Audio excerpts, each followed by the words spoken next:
മുഖ്യമന്ത്രിയുടെ മകൾ വീണ വിജയനെതിരെ കേന്ദ്ര അന്വേഷണം കോർപ്പറേറ്റ് അഫയേഴ്സ് മന്ത്രാലയമാണ് അന്വേഷണത്തിന് ഉത്തരവിട്ടത്. മാസപ്പടി വിവാദത്തിലെ കണ്ടെത്തലിന് പിന്നാലെയാണ് അന്വേഷണം. എക്സാലോജിക്കും CMRലും തമ്മിലുള്ള ഇടപാട് അന്വേഷിക്കും.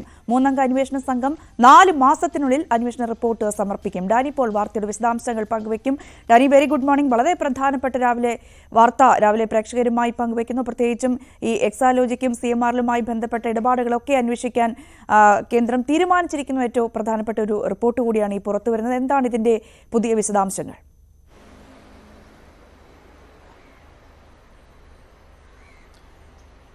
Ranjini, good morning. രഞ്ജിനി, ഈ വാർത്തയിൽ നമുക്കറിയാം, ഈ മാസപ്പടി വിവാദവുമായി ബന്ധപ്പെട്ടുകൊണ്ട് കഴിഞ്ഞ കുറേ നാളുകളായി നിലനിൽക്കുന്ന കാര്യങ്ങളുണ്ട്. കഴിഞ്ഞ കുറേ നാളുകളായി ഹൈക്കോടതിയിലടക്കം അതിന് നടപടികൾ തുടരുന്നുണ്ട്.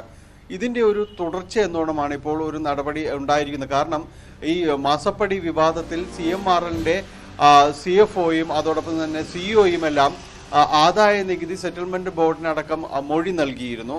ആ മൊഴിയുടെ കൂടി അടിസ്ഥാനത്തിലായിരുന്നു പിന്നീട് ഹൈക്കോടതിയിൽ ചില നടപടികളിലേക്കെല്ലാം തന്നെ കടക്കുകയും ചെയ്തു. അപ്പോൾ ഈ ആദായ നികുതി ബോർഡിന്റെ കണ്ടെത്തലുകളുടെ എല്ലാം തന്നെ അടിസ്ഥാനത്തിലാണ് ഇപ്പോൾ തുടർ നടപടികൾ കേന്ദ്ര കോർപ്പറേറ്റ് കാര്യ മന്ത്രാലയത്തിന്റെ ഭാഗത്തുനിന്ന് ഉണ്ടായിരിക്കുന്നത്. ഇത് പ്രകാരം വീണ വിജയന്റെ എക്സാലോജി കമ്പനിക്കെതിരെയുള്ള ഒരു അന്വേഷണമാണ് പ്രഖ്യാപിച്ചിരിക്കുന്നത്. ഇതിൽ 3 അംഗ സമിതിയാണ്, ഉദ്യോഗസ്ഥരടങ്ങുന്ന 3 അംഗ സംഘമാണ് ഇത് സംബന്ധിച്ച് വിശദമായ രീതിയിലുള്ള അന്വേഷണം നടത്തുന്നത്. കമ്പനിയുടെ പ്രവർത്തനങ്ങൾ മാത്രവുമല്ല, ഇതോടൊപ്പം തന്നെ ബന്ധപ്പെട്ട് ഉയർന്ന വിവാദങ്ങൾ, ഈ കമ്പനിയുടെ പശ്ചാത്തലം, ഇതെല്ലാം സംബന്ധിച്ച വിശദമായ രീതിയിലുള്ള ഒരു അന്വേഷണമാണ് ഉദ്ദേശിക്കുന്നത്. ഈ അന്വേഷണം നടത്തി 4 മാസത്തിനുള്ളിൽ റിപ്പോർട്ട് സമർപ്പിക്കാനാണ് നിർദ്ദേശിക്കപ്പെട്ടിരിക്കുന്നത്. കേന്ദ്ര സർക്കാർ കൂടി, കേന്ദ്ര വകുപ്പുകൾ കൂടി ഇതിനെതിരെ വീണ വിജയന്റെ കമ്പനിക്കെതിരെയുള്ള ഒരു അന്വേഷണത്തിലേക്ക് കടന്നിരിക്കുന്നു എന്നതാണ് ഇതിൽ മനസ്സിലാക്കേണ്ടത്. ഇതിൽ ആദ്യഘട്ടത്തിൽ ഈ വിവാദം ഉയർന്നു വരുമ്പോൾ CMRL ഈ കമ്പനി വീണ വിജയന്റെ കമ്പനിക്കടക്കം മാസപ്പടിയായി തുക നൽകിയിട്ടുണ്ട്. അതായത് ഇല്ലാത്ത പ്രവർത്തനത്തിനാണ് ഇത് നൽകിയിരിക്കുന്നത് എന്നത് സംബന്ധിച്ചുള്ളൊരു വലിയ വിവാദമാണ് ഉയർന്നിരുന്നത്. ഇത് സംബന്ധിച്ചാണ് പിന്നീട് അന്വേഷണം നടത്താനായിട്ട് ആവശ്യപ്പെട്ടുകൊണ്ട് വിജിലൻസ് കോടതിയിൽ ഹർജി നൽകുന്നു. എന്നാൽ വിജിലൻസ് കോടതി ഇത് ആദ്യഘട്ടത്തിൽ തന്നെ ഇത് തള്ളുകയും ചെയ്യുന്നു. വലിയ കൂടുതൽ വിവരങ്ങൾ ഹാജരാക്കാൻ ഹർജിക്കാരനെ കഴിഞ്ഞിട്ടില്ല എന്നതടക്കമുള്ള കാര്യങ്ങൾ ചൂണ്ടിക്കാട്ടിക്കൊണ്ടായിരുന്നു ഈ ഹർജി തള്ളിയിരുന്നത്. അന്ന് പൊതുപ്രവർത്തകനായ, വിവരാവകാശ പ്രവർത്തകനായ ഗിരീഷ് ബാബു ആയിരുന്നു ഹർജി നൽകിയത്. പിന്നീട് ഗിരീഷ് ബാബു മരണപ്പെട്ടു. അപ്പോഴേക്കും ഹർജി ഈ തള്ളിയതിന് ചോദ്യം ചെയ്തുകൊണ്ട് ഹൈക്കോടതിയിൽ എത്തിയിരുന്നു. ഹൈക്കോടതിയിൽ ഈ ഹർജി നിലനിൽക്കെ തന്നെയായിരുന്നു ഗിരീഷ് ബാബുവിന്റെ മരണം.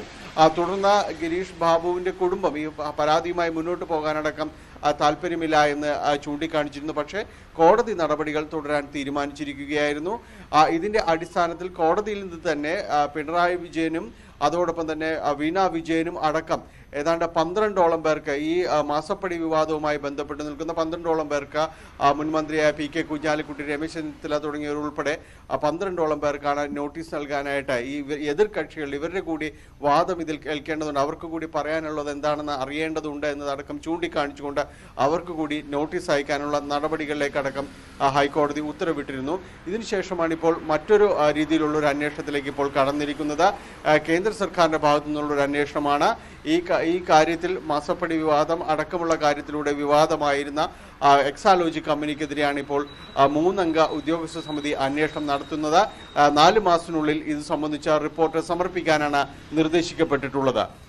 അതാണ് സാഹചര്യം. 4 മാസത്തിനുള്ളിൽ റിപ്പോർട്ട് സമർപ്പിക്കണമെന്നാണ് ആവശ്യപ്പെട്ടിരിക്കുന്നത്. ഡാനി, ഇതിൽ ഏറ്റവും പ്രധാനപ്പെട്ടതായി കാണേണ്ടത്, നമ്മൾ കുറച്ചുനാൾ മുമ്പ് ഈ മാസപ്പടി വിവാദം വലിയ തോതിൽ ചർച്ചയായ കാര്യങ്ങളൊക്കെ നമ്മൾ കണ്ടതാണ്. മാത്യു കുഴൽനാടൻ വിഷയം ഏറ്റെടുക്കുന്നതും ഈ എക്സാലോജിക്കും CMRലുമായി ഇടപാടിലെ GST, IGST വിവാദങ്ങളൊക്കെ നമ്മൾ കണ്ടതാണ്.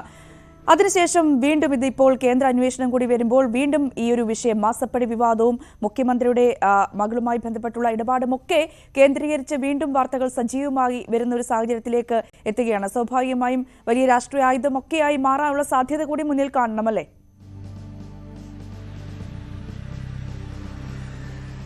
തീർച്ചയായും രഞ്ജിനി, കാരണം ഇതൊരു പുതിയ വിവാദത്തിന്റെ ഒരു പുതിയ തലത്തിലേക്ക് കൂടി വീണ വിജയന്റെ കമ്പനി കടന്നിരിക്കുന്നു എന്നതാണ്. കാരണം നേരത്തെ ഈ കോൺഗ്രസ് നേതാക്കൾ പ്രത്യേകിച്ച് മാത്യു കുഴൽനാടൻ അടക്കം രൂക്ഷമായ ആക്ഷേപങ്ങൾ ഉന്നയിക്കുകയും ഇത് സംബന്ധിയായ കാര്യങ്ങൾ നേരത്തെ രഞ്ജിന് സൂചിപ്പിച്ചതുപോലെ GST അടക്കമുള്ള കാര്യങ്ങളിൽ എന്താണ് പറയുവാനുള്ളത് എന്നതടക്കമുള്ള കാര്യങ്ങൾ സൂചിപ്പിക്കുന്നു. പ്രതിഫലം പറ്റിയിട്ടുണ്ടെങ്കിൽ അത് ഏത് രീതിയിൽ, അതിന് GST അടച്ചു തുടങ്ങി നിരവധിയായ ചോദ്യങ്ങൾ ഉയരുമ്പോഴും അതിന് പലതിനും വ്യക്തമായ ഒരു ഉത്തരം കണ്ടെത്താൻ കഴിഞ്ഞിരുന്നില്ല എന്നതും ശ്രദ്ധേയമാണ്. പലപ്പോഴും ഈ വിവാദം സംബന്ധിച്ച് ഇതുവരെയും വലിയ ആക്ഷേപങ്ങൾ ഉയരുമ്പോഴും മുഖ്യമന്ത്രിയിൽ നിന്നോ മറ്റോ ഒരു പ്രതികരണം പോലും ഇത് സംബന്ധിച്ച് കാര്യമായ രീതിയിൽ ഉണ്ടായിരുന്നില്ല എന്നതും ശ്രദ്ധേയമായിരുന്നു.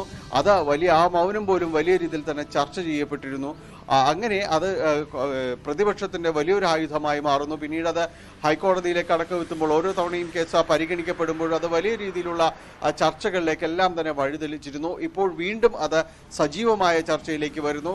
കേന്ദ്ര സർക്കാരിന്റെ ഭാഗത്തു നിന്ന് അന്വേഷണം ഉണ്ടാകുന്നു. ഇതിൽ ഈ കമ്പനി എങ്ങനെയാണ്, ഈ കമ്പനിക്കെതിരെ വലിയ രീതിയിലുള്ളൊരു ആക്ഷേപങ്ങൾ ഉയരുന്നു. പ്രവർത്തിക്കാത്തൊരു കമ്പനിക്ക് വലിയ രീതിയിൽ പണം പറ്റുന്നു. ഈ പണം കള്ളപ്പണം വെളുപ്പിക്കുന്നതിന് വേണ്ടി പല രീതിയിൽ തന്നെ ഉപയോഗപ്പെടുത്തിയിട്ടുണ്ട്. അത് കൈക്കൂലിയായി നൽകിയതാണ്. അങ്ങനെ പലവിധ ആക്ഷേപങ്ങൾ ഇത് സംബന്ധിയായിട്ട് തന്നെ നിലനിന്നിരുന്നു. അതിനിടയിലാണ് ഇപ്പോൾ ഈ അന്വേഷണം കൂടി വരുന്നത്. തീർച്ചയായും അത് പുതിയൊരു രാഷ്ട്രീയ ആയുധം കൂടിയാകുന്നു. പ്രത്യേകിച്ച് ഇപ്പോഴത്തെ ഒരു രാഷ്ട്രീയ സാഹചര്യത്തിൽ UDF-ന് കൂടുതൽ കാര്യങ്ങളിൽ കൂടുതൽ ശക്തമായ ഒരു ആരോപണങ്ങൾ ഉന്നയിക്കാൻ പറ്റുന്ന ഒരു രീതിയിലേക്ക് ഇത് കാര്യങ്ങൾ മാറുന്നു. ഇതിന് വ്യക്തമായ രീതിയിലുള്ളൊരു മറുപടികൾ നൽകുന്നില്ല എന്ന ആക്ഷേപം ഒന്നുകൂടി ശക്തിപ്പെടുകയും ചെയ്യുന്നു. 4 മാസത്തിന് ശേഷം സമർപ്പിക്കുന്ന റിപ്പോർട്ട്, അതിനു മുൻപായിട്ട് വിശദമായ രീതിയിൽ തന്നെയുള്ള ഒരു അന്വേഷണം അടക്കമുള്ള കാര്യങ്ങൾ മുഖ്യമന്ത്രിയുടെ മകൾ വീണ വിജയന്റെ കമ്പനിയായ എക്സാലോജിക്ക് നേരിടേണ്ടിയും വരും. അതാണ് സാഹചര്യം. എന്തായാലും ഈ ഹർജി ഹൈക്കോടതിയിൽ നിൽക്കുന്ന ഒരു സാഹചര്യം കൂടിയുണ്ട്. അതിനിടയിലാണ് ഇപ്പോൾ കേന്ദ്ര അന്വേഷണം കൂടി വന്നിരിക്കുന്നത് എന്നാണ് ഏറ്റവും പ്രധാനപ്പെട്ട ഒരു കാര്യം. ഡാനി, നമ്മൾ നേരത്തെ സൂചിപ്പിച്ചത് ഈ മാസപ്പടി വിഷയത്തിലെ GST വിഷയവുമായി ഒക്കെ ബന്ധപ്പെട്ട് മാത്യു കുഴൽനാടൻ വലിയ വിവാദമൊക്കെ ഉണ്ടാക്കിയത് നമ്മൾ കണ്ടതാണ്. വിവരാവകാശ രേഖ പ്രകാരം കാര്യങ്ങളൊക്കെ ആവശ്യപ്പെടുന്നു. പക്ഷേ കൃത്യമായ ഒരു മറുപടി അതിന് ലഭിക്കുന്നില്ല. പ്രതിപക്ഷം എന്നാണോ ഈ ആവശ്യം ഉന്നയിച്ച് അതിനൊരു നിശ്ചിത മാസം കഴിഞ്ഞതിന് ശേഷമാണ് ഈ നികുതി അടച്ചിട്ടുണ്ട് എന്ന് ചൂണ്ടിക്കാട്ടിക്കൊണ്ട് ധനവകുപ്പിന്റെ ഭാഗത്ത് നിന്നും ഒരു കത്ത് മാത്യു കുഴൽനാടൻ അടക്കം ലഭിക്കുന്നത്. അതിലെന്നാൽ ഒരു സമയപരിധി എടുത്തു എന്നത് അന്ന് തന്നെ ചർച്ചയായ ഒരു വിഷയം കൂടിയാണ്. പ്രത്യേകിച്ചും എത്ര നികുതി അടച്ചു എന്നതിലും ഒരു വ്യക്തത അന്ന് വന്നിരുന്നില്ല. ഇപ്പോൾ വീണ്ടും ഈ വിഷയം സജീവമായി കേന്ദ്ര അന്വേഷണമൊക്കെ വരുമ്പോൾ പ്രതിപക്ഷം ഇനിയിപ്പോൾ ലോക്സഭാ തെരഞ്ഞെടുപ്പിന് മാസങ്ങൾ മാത്രമേ ഉള്ളൂ, കൃത്യമായ ഒരു രാഷ്ട്രീയ ആയുധമാക്കി ഉയർത്തിക്കൊണ്ടുവരാനുള്ള സാധ്യതയല്ലേ മുന്നിൽ കാണേണ്ടത്?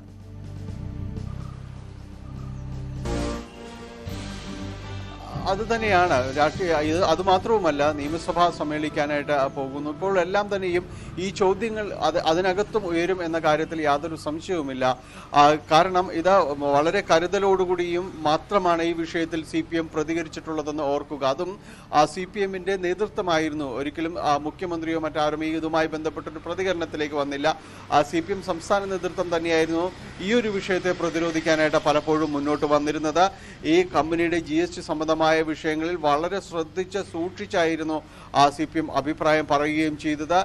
പ്രത്യേകിച്ച് ഇതിന് GST അടക്കമുള്ള കാര്യങ്ങൾ സംബന്ധിച്ച് വളരെ സാവകാശമെടുത്ത് സമയമെടുത്ത് ഇതിൻ്റെ ഒരു മറുപടി അടക്കം ഈ GST അടച്ചു എന്നത് സംബന്ധിച്ചുള്ള കാര്യങ്ങളിൽ വ്യക്തത വരുത്തുന്നതിന് വേണ്ടി തന്നെ വളരെ കൃത്യമായ രീതിയിൽ തന്നെയായിരുന്നു അതിൻ്റെ ഒരു പ്രതികരണം അടക്കമുണ്ടായത്.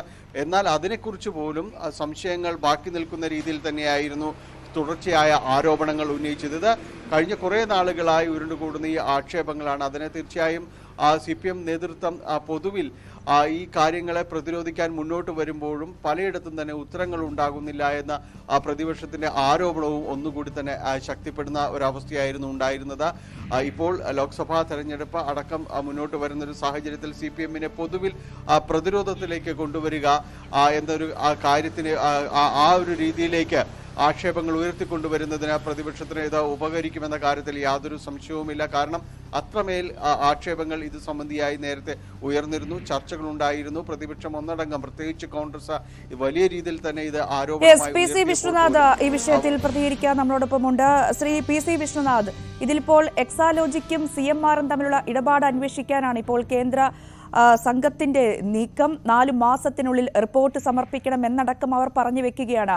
വീണ്ടും ഈ മാസപ്പടി വിവാദവും CMR-ലും എക്സാലോജിക്കും തമ്മിലുള്ള ഇടപാടുകളും ഒക്കെ സജീവ ചർച്ചകളിലേക്ക് എത്തുകയാണ്. എങ്ങനെയാണ് കോൺഗ്രസ് കാണുന്നത്?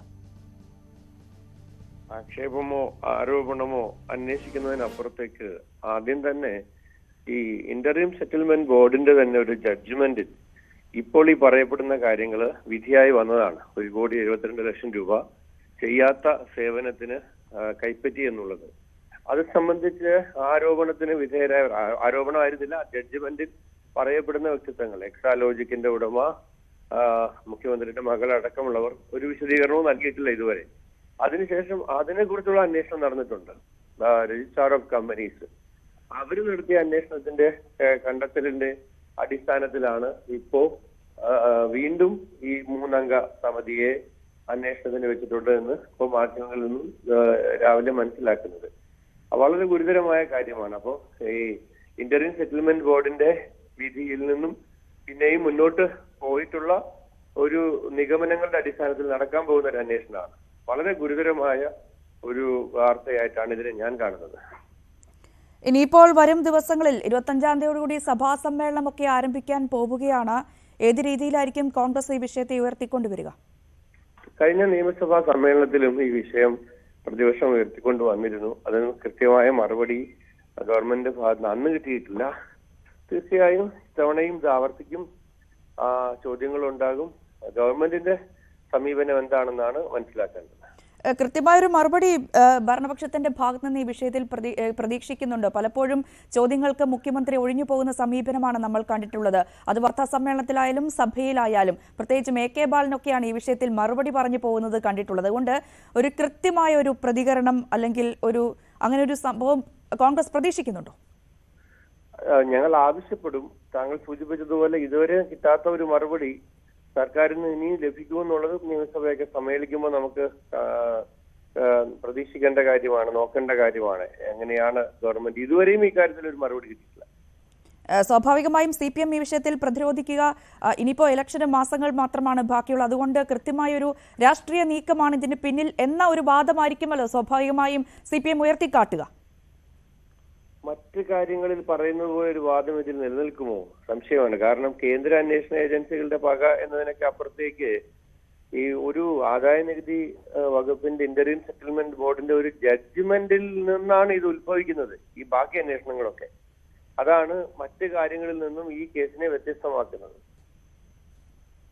യെസ്, എന്തായാലും വളരെയധികം നന്ദി ശ്രീ PC വിഷ്ണുനാഥ് ഈ ഒരു ഘട്ടത്തിൽ പ്രതികരിച്ചതിന്. എന്തായാലും സഭയിലടക്കം കൃത്യമായി ഈ വിഷയം ഉന്നയിക്കുമെന്നാണ് കോൺഗ്രസ് അടക്കം പറഞ്ഞു വെക്കുന്നത്. ഡാനി ഇപ്പോൾ വാർത്തയുടെ വിശദാംശങ്ങൾ പങ്കുവയ്ക്കും. ഡാനി, ഇതിലിപ്പോൾ നമ്മൾ നേരത്തെ സൂചിപ്പിച്ചപോലെ കൃത്യമായ ഒരു മറുപടി CPM നേതൃത്വത്തിന്റെ ഭാഗത്തു നിന്നും ഈ മാസപ്പടി വിവാദം ഉയർന്നതിന് ശേഷം ഉണ്ടായിട്ടില്ല എന്നത് ശ്രദ്ധേയമല്ലേ? പ്രത്യേകിച്ചും സഭയിലായാലും സഭയ്ക്ക് പുറത്തായാലും മാധ്യമങ്ങൾ വാർത്താ സമ്മേളനത്തിലടക്കം മുഖ്യമന്ത്രിയോട് ചോദിക്കുമ്പോൾ അത് ഒഴിഞ്ഞു പോകുന്ന ഒരു സമീപനമാണ് മുഖ്യമന്ത്രിയുടെ ഭാഗത്തു നിന്നും ഉണ്ടായിട്ടുള്ളൂ. പിന്നീട് നമ്മൾ കണ്ടിട്ടുള്ളത് AK ബാലൻ അടക്കമുള്ളവർ ഈ വിഷയത്തിലെത്തി അതിനുള്ളൊരു പ്രതികരണം നൽകുന്നതാണ്. അങ്ങനെ ഇനിയും ഈ വിഷയത്തിൽ കൃത്യമായൊരു, ഇപ്പോൾ കേന്ദ്ര അന്വേഷണം എത്തി നിൽക്കുമ്പോൾ കൃത്യമായൊരു പ്രതികരണം CPMന്റെ ഭാഗത്തു നിന്ന് പ്രതീക്ഷിക്കാമോ?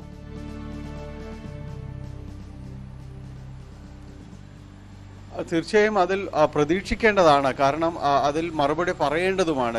പ്രത്യേകിച്ച് ഈ ഒരു വിഷയം ഇത്രത്തോളം വലിയ രൂക്ഷമാകുന്ന ഒരു കാര്യം കേന്ദ്ര ഏജൻസികൾ ഒരു അന്വേഷണത്തിന് നീങ്ങുന്ന ഒരു ഘട്ടത്തിൽ ഇത് സംബന്ധിച്ച വളരെ വ്യക്തമായ ഒരു മറുപടി CPM നേതൃത്വത്തിൽ നിന്ന് വരേണ്ടത് തന്നെയാണ്.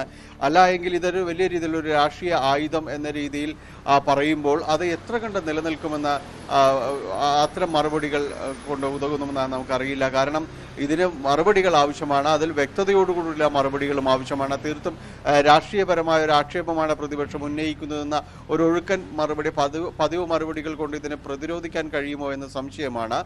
ഇതിൽ IGST അടച്ചു എന്ന് പറയുമ്പോൾ പോലും അതിലും തിരുത്തലുകൾ ഉണ്ട് എന്ന രീതിയിൽ തന്നെയായിരുന്നു പിന്നീട് പ്രതിപക്ഷം വന്നിരുന്നത്. മാത്യു കുഴൽനാടൻ ചൂണ്ടിക്കാണിച്ചത് അവിടം കൊണ്ടും നികുതി അടച്ചതുകൊണ്ടും ഈ വിവാദങ്ങൾ അവസാനിക്കുന്നില്ല എന്ന് തന്നെയാണ് അദ്ദേഹം ചൂണ്ടിക്കാണിച്ചത്. നേരത്തെ ശ്രീ PC വിഷ്ണുനാഥ് പറഞ്ഞതുപോലെ ഇത് സംബന്ധിച്ചുള്ള പല കാര്യങ്ങളും ഇപ്പോഴും അവ്യക്തമായിട്ട് തന്നെ തുടരുകയാണ്. മറുപടികൾ പലപ്പോഴും തന്നെ കൃത്യമായി തന്നെ ആ രീതിയിൽ തന്നെ നൽകുന്നില്ല. മാത്രവുമല്ല ഇതൊരു ആദായ നികുതി വകുപ്പിന്റെ, ആദായ നികുതി സെറ്റിൽമെന്റ് ബോർഡിന്റെ അടക്കം കണ്ടെത്തലുകളുടെ അവരുടെ ഒരു വിധിയുടെ അടക്കമുള്ള ഒരു പശ്ചാത്തലത്തിലാണ് ഇത് സംബന്ധിച്ചൊരു അന്വേഷണവുമായിട്ടടക്കം മുന്നോട്ട് പോകുന്നത്. അങ്ങനെയെങ്കിൽ കൃത്യമായ രീതിയിൽ തന്നെ ഇതിന് മറുപടി നൽകേണ്ടതുണ്ട്. ആദായ നികുതി വകുപ്പിന്റെ കണ്ടെത്തലിന്റെ കൂടി അടിസ്ഥാനത്തിലാണ് ഈ തുടർ നടപടിയെന്ന് കേന്ദ്ര കോർപ്പറേറ്റ് കാര്യ മന്ത്രാലയം ഇത് സംബന്ധിച്ച് വ്യക്തമാക്കുമ്പോൾ ആ ഒരു ഫൈൻഡിങ് സംബന്ധിച്ച് എന്താണ് പറയാനുള്ളത് എന്നത് തീർച്ചയായും CPM-ന് അത് പറയേണ്ട ഒരു ബാധ്യതയുണ്ട്. അല്ലായെങ്കിൽ ഈ വലിയ രീതിയിലുള്ളൊരു ആക്ഷേപങ്ങളെ തീർത്തും രാഷ്ട്രീയ ആയുധം എന്ന് പറഞ്ഞുകൊണ്ട് പ്രതിരോധിക്കാൻ കഴിയുമോ എന്ന കാര്യത്തിലെല്ലാം തന്നെ സംശയമാണ്. ഹൈക്കോടതിയിലടക്കം ഇതിലൊരു നടപടികൾ തുടരുന്നൊരു ഘട്ടം കൂടിയുണ്ട്. അപ്പോൾ ഈ കാര്യങ്ങൾക്കെല്ലാം തന്നെ കൃത്യമായ രീതിയിലുള്ളൊരു മറുപടി പൊതുസമൂഹവും തന്നെയും പ്രതീക്ഷിക്കുന്നുമുണ്ട്. അങ്ങനെ കൃത്യമായ ഒരു മറുപടി പൊതുസമൂഹം അടക്കമുള്ളവർ ഈ വിഷയത്തിൽ പ്രതീക്ഷിക്കുന്നുമുണ്ട്. അഡ്വക്കേറ്റ് ജയശങ്കർ ഈ വിഷയത്തിൽ നമ്മളോട് പ്രതികരിക്കാൻ ചെയ്യുന്നുണ്ട്. ശ്രീ ജയശങ്കർ, ഇതിപ്പോൾ വീണ്ടും മാസപ്പടി വിവാദം ചർച്ചയാകുകയാണ്. എക്സാലോജിക്കും CMR-ലും തമ്മിലുള്ള ഇടപാടുകൾ അന്വേഷിക്കണമെന്നാണ് ഇപ്പോൾ കേന്ദ്രത്തിന്റെ ഭാഗത്തു നിന്നും ലഭിക്കുന്ന നിർദ്ദേശം. എന്ത് പ്രതീക്ഷിക്കണം? ഈ തെരഞ്ഞെടുപ്പൊക്കെ അടുത്തിരിക്കുന്ന സാഹചര്യത്തിൽ ഇങ്ങനെ ഒരു അന്വേഷണം വരുമ്പോൾ എന്ത് പ്രതീക്ഷിക്കണം? ഏത് രീതിയിലുള്ള പ്രതിരോധം CPM-ന്റെ ഭാഗത്തുണ്ടാകും? അല്ല, CPM-കാർ ഇപ്പൊ നടത്തിക്കൊണ്ടിരിക്കുന്ന ഫാസിസ്റ്റ് വിരുദ്ധ പ്രക്ഷോഭം കൂടുതൽ ശക്തിപ്പെടും എന്നാണ് നമ്മൾ വിചാരിക്കാൻ. ഈ കരുവന്നൂർ ബാങ്കുമായിട്ട് ബന്ധപ്പെട്ട് നാട്ടിൽ നടന്ന കൊള്ള എല്ലാവർക്കും അറിയാമല്ലോ. സഹകരണ വകുപ്പ് ഉദ്യോഗസ്ഥരുടെ കണക്ക് പ്രകാരം തന്നെ 103 കോടി രൂപ അവിടുന്ന് അപഹരിക്കപ്പെട്ടിട്ടുണ്ട്. പത്രമാധ്യമങ്ങളുടെ കണക്ക് പ്രകാരം അത് 300 കോടിയാണ്. ഏതായാലും 100 കോടിയിൽ കുറയാത്ത നഷ്ടം അല്ലെങ്കിൽ 100 കോടിയിൽ കുറയാത്ത കൊള്ള അവിടെ നടന്നിട്ടുണ്ട് എന്നുള്ള കാര്യത്തിൽ ആർക്കും തർക്കമില്ല. അതേക്കുറിച്ച് എൻഫോഴ്സ്മെന്റുകാരുടെ അന്വേഷണം വന്നപ്പോൾ കേന്ദ്രത്തിനെതിരെ വലിയ പ്രക്ഷോഭം നടത്തിയ ധീരവീര ശൂര പരാക്രമികളാണ് തൃശ്ശൂരെ CPM-കാർ. അവർ വലിയ പ്രകടനവും പൊതുസമ്മേളനമൊക്കെ വിളിച്ചുകൂട്ടി. കേന്ദ്രത്തിന്റെ ഫാസിസത്തെയും സാമ്രാജ്യത്വ നിലപാടിനെയൊക്കെ അപലപിച്ചു. ഫെഡറൽ സംവിധാനം തകരുന്നേ എന്ന് പറഞ്ഞ് വിലപിച്ചു. അപ്പൊ ഇപ്പോ അതിനേക്കാളൊക്കെ കൂടിയ നേതാവിന്റെ നേരെയാണല്ലോ വിരൽ ചൂണ്ടി വരുന്നത്. സ്വാഭാവികമായിട്ടും വലിയ പ്രക്ഷോഭം നമുക്ക് പ്രതീക്ഷിക്കാം. മിക്കവാറും രാജ്ഭവനല്ല രാഷ്ട്രപതി ഭവൻ തന്നെ ഉപരോധിക്കാനും പഴയ രാസ്ത രഘോയുടെ മാതൃകയിൽ ആകാശ രഘോ പോലെയുള്ള സമര പരിപാടികളൊക്കെ പ്രതീക്ഷിക്കാം. ഒരു മുഴുനീള ഹർത്താലിനുള്ള സാധ്യത പോലും തള്ളിക്കളയാൻ കഴിയുകയില്ല. ഇതിലിപ്പോൾ ഈ ആദായ നികുതി വകുപ്പ് സെറ്റിൽമെന്റ് ബോർഡിന്റെ കണക്കുകളിലാണല്ലോ ഇങ്ങനെ പറഞ്ഞത്. CMR-ൽ എക്സാലോജിക്കിന് 1.75 കോടി രൂപ നൽകിയിട്ടുണ്ട്. അതിന് കൃത്യമായ സേവനം CMR-ന് ലഭിച്ചിട്ടില്ല. എക്സാലോജിക്കിൽ ചർച്ചയാകുന്നത് മുഖ്യമന്ത്രിയുടെ മകൾ വീണ വിജയന്റെ കമ്പനി ആയതുകൊണ്ട് ആണല്ലോ. അതാണല്ലോ അതിൽ ഏറ്റവും പ്രധാനപ്പെട്ട ഒരു പോയിന്റായി പ്രതിപക്ഷം ഉയർത്തിക്കാട്ടിക്കുന്നത്. ഇതിൽ ഈ വിഷയത്തിൽ IGST-യുമായി ബന്ധപ്പെട്ട വിഷയങ്ങളൊക്കെ പ്രതിപക്ഷ MLA-മാർ മാത്യു കുഴൽനാടൻ അടക്കമുള്ളവർ ഉയർത്തിക്കൊണ്ടുവരുമ്പോഴും കൃത്യമായ ഒരു മറുപടി ഈ ധനവകുപ്പിന്റെ ഭാഗത്ത് നിന്ന് ലഭിക്കുന്നില്ല. ഒരു മാസത്തിന് ശേഷമാണ് അത്തരത്തിൽ ഈ GST അടച്ചതുമായി ബന്ധപ്പെട്ട് അടച്ചിട്ടുണ്ട് എന്ന് ധനവകുപ്പ് പറയുന്നത്. അപ്പോഴും എത്ര അടച്ചു, എങ്ങനെ അടച്ചു എന്ന കാര്യത്തിൽ ധനവകുപ്പ് അപ്പോഴും ഒരു വ്യക്തത വരുത്തിയിട്ടില്ല. CPM-ന്റെ കാര്യം നോക്കുകയാണെങ്കിൽ കൃത്യമായ ഒരു പ്രതികരണം ഒരു ഘട്ടത്തിലും ഉണ്ടായിട്ടില്ല. സഭയ്ക്കുള്ളിലായാലും പുറത്തായാലും മുഖ്യമന്ത്രി അതിന് മറുപടി പറഞ്ഞിട്ടില്ല. AK ബാലനെ പോലെയുള്ള ആളുകൾ പുറത്തെത്തി ഇതിനൊരു ന്യായീകരണം നടത്തുന്നതാണ് പലപ്പോഴും നമ്മൾ കണ്ടിട്ടുള്ളത്. ഇനിയിപ്പോൾ CPM എങ്ങനെ ഇതിൽ ഒരു CPM-ന്റെ ഭാഗത്ത് ഒരു പ്രതികരണം നമുക്ക് പ്രതീക്ഷിക്കാൻ കഴിയും? മുഖ്യമന്ത്രിയോ മകളുടെ ഭർത്താവോ ഈ വിഷയത്തെക്കുറിച്ച് യാതൊന്നും തന്നെ പ്രതികരിച്ചിട്ടില്ല. ഇനി പ്രതികരിക്കുകയുമില്ല. അവർക്ക് പ്രതികരിക്കാനും പറ്റുകയില്ല. കാരണം പ്രതികരിച്ചാൽ കുഴപ്പത്തിലാവും. നേരെ മറിച്ച് AK ബാലനെ പോലെ വരമ്പത്ത് നിന്ന് കളി കാണുന്ന ആളുകൾക്ക് അല്ലെങ്കിൽ EP ജയരാജനെ പോലെയുള്ള പരാക്രമികൾക്ക് പ്രതികരിക്കാം. കാരണം അവരുടെ കയ്യിൽ യാതൊരു ഡാറ്റയും ഇല്ല, ഡീറ്റെയിൽസും ഇല്ല. ധൈര്യസമേതം അവരുടെ സരസ്വതി വിലാസം അനുസരിച്ച് പ്രതികരിച്ചു, ഇനിയും പ്രതികരിക്കും. അതൊക്കെ തന്നെ ഇനിയും സംഭവിക്കൂ. പിന്നെ DYFI-കാർക്ക് ജാഥ നടത്താനും പാർട്ടിക്കാർക്ക് ഹർത്താൽ നടത്താനും ഒക്കെ ഉള്ളൊരു അവസരമായി എന്ന് മാത്രമേ ഉള്ളൂ. പക്ഷെ ഇനിയും മറുപടി പറയാതെ ഇരിക്കാൻ കഴിയുമോ CPM-ന്? പ്രത്യേകിച്ചും ഇനിയിപ്പോൾ ഒരു ഇലക്ഷനൊക്കെ മുന്നിൽ വന്ന് നിൽക്കുകയാണ്. അപ്പോൾ രാഷ്ട്രീയ ആരോപണം എന്ന രീതിയിലെങ്കിലും പ്രതികരിക്കേണ്ടി വരത്തില്ലേ? അല്ല, അത് കേന്ദ്രത്തിന്റെ കേരളത്തോടുള്ള അവഗണനയുടെ കണക്കിൽ ഇത് കൂടി എഴുതിച്ചേർക്കും. കേന്ദ്രത്തിൽ നിന്ന് കിട്ടാനുള്ള ധനസഹായം കിട്ടുന്നില്ല. നമുക്കിവിടെ CMR-ൽ നിന്ന് കിട്ടിയ ചെറിയ ധനസഹായം പോലും കേന്ദ്രം ഇടപെട്ട് മുടക്കുകയാണ് എന്ന് പറഞ്ഞ് ദേശാഭിമാനി നാളെ മുഖപ്രസംഗം എഴുതും. പാർട്ടിയുടെ ഈ ചെറുകിട നേതാക്കൾ അത് കവലകൾ തോറും പ്രസംഗിച്ചുകൊണ്ടാണ്. ഈ ഹൈക്കോടതിയിലുള്ള ഹർജി അവിടെ നിൽക്കുകയാണ്. അതുമായി ബന്ധപ്പെട്ടുള്ള തുടരന്വേഷണമൊക്കെ ആ ഒരു ഭാഗത്ത് നടക്കുന്നുണ്ട്. പക്ഷേ ഇപ്പോൾ കേന്ദ്ര അന്വേഷണം കൂടെ വരുമ്പോൾ കേന്ദ്ര അന്വേഷണത്തിൽ നമ്മൾ എന്താണ് പ്രതീക്ഷിക്കേണ്ടത്? അല്ല, കേന്ദ്ര അന്വേഷണം തുടങ്ങിയിട്ടില്ലുള്ളൂ. അതിന്റെ റിസൾട്ട് ഉണ്ടായി വരാൻ ഇനിയും താമസിക്കും. ഞാൻ പറയാം, ഒരു അന്വേഷണം നടത്താതെ തന്നെ കേരളത്തിലെ അരിയാഹാരം കഴിക്കുന്ന എല്ലാ ആളുകൾക്കും അറിയാം. എന്തിനു വേണ്ടിയാണ് ഈ പണം കൊടുത്തത്, ആരാണ് ഇതിന് ഗുണഭോക്താവ് എന്ന കാര്യം. ഈ രാഷ്ട്രീയത്തിൽ തെളിവ് നിയമമോ അല്ലെങ്കിൽ ഈ അഴിമതി നിരോധന നിയമത്തിലെ പ്രസക്തമായ വകുപ്പുകളൊന്നും നോക്കിയിട്ടല്ല ആളുകൾ വോട്ട് ചെയ്യുന്നത്. ജനങ്ങൾ സാമാന്യ ബുദ്ധിയുള്ളവരാണ്, കേരളത്തിൽ പ്രത്യേകിച്ചും. യെസ്, വളരെയധികം നന്ദി ശ്രീ ജയശങ്കർ. ഈ ഒരു ഘട്ടത്തിൽ പ്രതികരിച്ചതിന് മുഖ്യമന്ത്രിയുടെ മകൾ വീണ വിജയനെതിരെ കേന്ദ്ര അന്വേഷണം, കോർപ്പറേറ്റ് അഫയേഴ്സ് മന്ത്രാലയമാണ് അന്വേഷണത്തിന് ഉത്തരവിട്ടിരിക്കുന്നത്. മാസപ്പടി വിവാദത്തിലെ കണ്ടെത്തലിന് പിന്നാലെയാണ് അന്വേഷണം. എക്സാലോജിക്കും CMRലും തമ്മിലുള്ള ഇടപാട് അന്വേഷിക്കും. 3-അംഗ അന്വേഷണ സംഘം 4 മാസത്തിനുള്ളിൽ അന്വേഷണ റിപ്പോർട്ട് സമർപ്പിക്കുമെന്നാണ് മനസ്സിലാക്കാൻ സാധിക്കുന്നത്. എന്തായാലും വരും ഈ മണിക്കൂറുകളിൽ ഇത് വലിയ രാഷ്ട്രീയ വിഷയമായി മാറാനുള്ള സാധ്യതയാണ് കാണുന്നത്. പ്രത്യേകിച്ചും പ്രതിപക്ഷം ഇത് രാഷ്ട്രീയായുധമാക്കും. BJP വലിയ രീതിയിലുള്ള ആരോപണം ഈ വിഷയത്തിൽ ഉന്നയിക്കുമെന്ന് നമുക്ക് വ്യക്തമാണ്. എന്തായാലും കാത്തിരുന്ന് കാണാം എന്താണ് വരും മണിക്കൂറുകളിലെയും വരും ദിവസങ്ങളിലെയും രാഷ്ട്രീയ ആരോപണങ്ങളും പ്രതികരണങ്ങളും എന്ന്. ഡാനി പോളാണ് വാർത്തയുടെ വിശദാംശങ്ങൾ പങ്കുവച്ചത്.